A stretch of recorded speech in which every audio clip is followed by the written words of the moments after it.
नमस्कार प्यारे साथियों, उम्मीद है आप सब स्वस्थ होंगे और अच्छे होंगे। आप सभी की स्टडी भी अच्छी चल रही होगी। प्यारे साथियों, जैसा कि आप सभी जानते हैं, ज्योमेट्री एक ऐसा टॉपिक है जो लगभग हर एक टीचिंग एग्जाम जैसे कि CTET, UP TET, MP TET, Uttarakhand TET, Bihar TET, MP TET, इन सभी में आपको ज्योमेट्री टॉपिक देखने को मिलता है। इससे बहुत ज़्यादा प्रश्न देखने को भी मिलते हैं।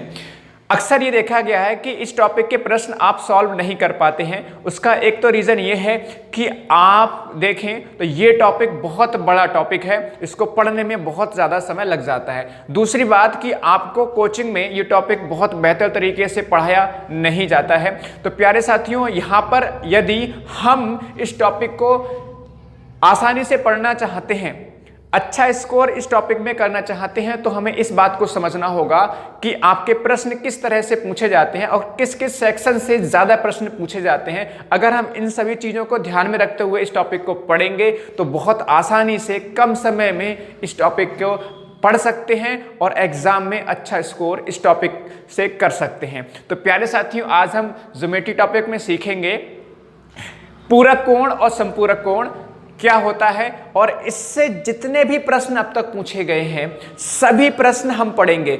जितने प्रश्न पूछे गए का मतलब है सीटेट, यूपी टेट, जितने भी टेट एग्जाम होते हैं सभी के प्रश्न आपके साथ मिलकर हम लोग सॉल्व करेंगे।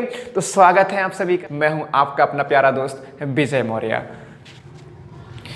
तो चलिए मेरे प्यारे साथियों, आइए अब देखते हैं पूरक कोण, जिसको हम कोटि पूरक कोण भी कहते हैं, और समपूरक कोण क्या होते हैं। तो सबसे पहले यहाँ पर पूरक या फिर कोटि पूरक कोण क्या होता है, इसको हम लोग कॉम्प्लीमेंट्री एंगल भी कहते हैं।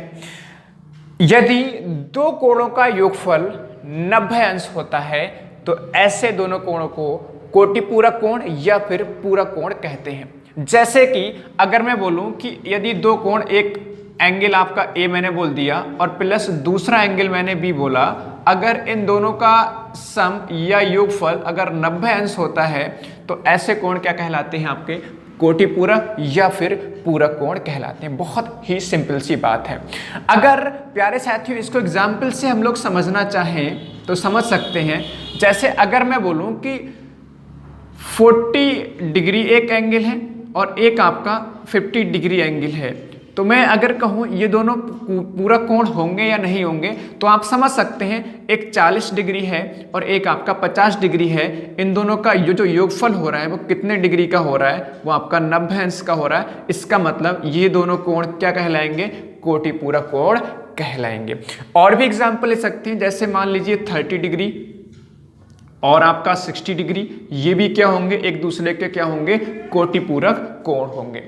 कई बार सवाल आपको देखने को मिल जाता है कि कोई एंगल दिया, जैसे मान लो मैंने बोला कि 25 डिग्री है का पूरक कोण क्या होगा?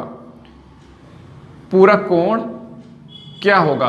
तो आप क्या करोगे, कैसे निकाल सकते हो? बहुत आसानी से निकाल सकते हो कि भाई दोनों कोणों का योगफल कितना होता है? 90 डिग्री होना चाहिए। अब एक कोण आपके पास कितना है?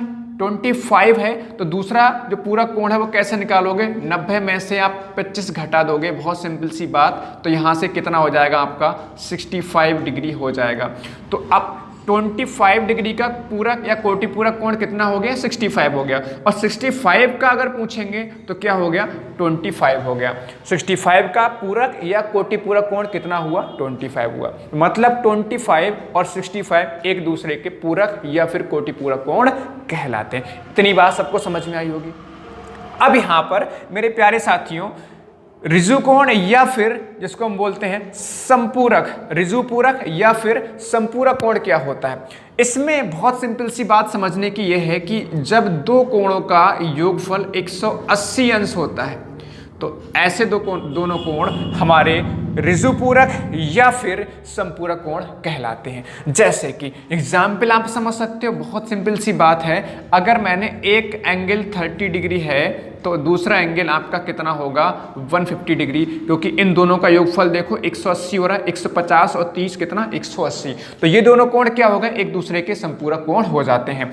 अब यहाँ पर अगर मैं लिखूँ, मान लीजिए लिखा मैंने 50 डिग्री, तो दूसरा कितना हो जाएगा आपका, बहुत सिंपल सी बात, 130 डिग्री। मतलब ये दोनों कोण कैसे हो गए, 50 और 130 समपूरक कोण हो जाते हैं।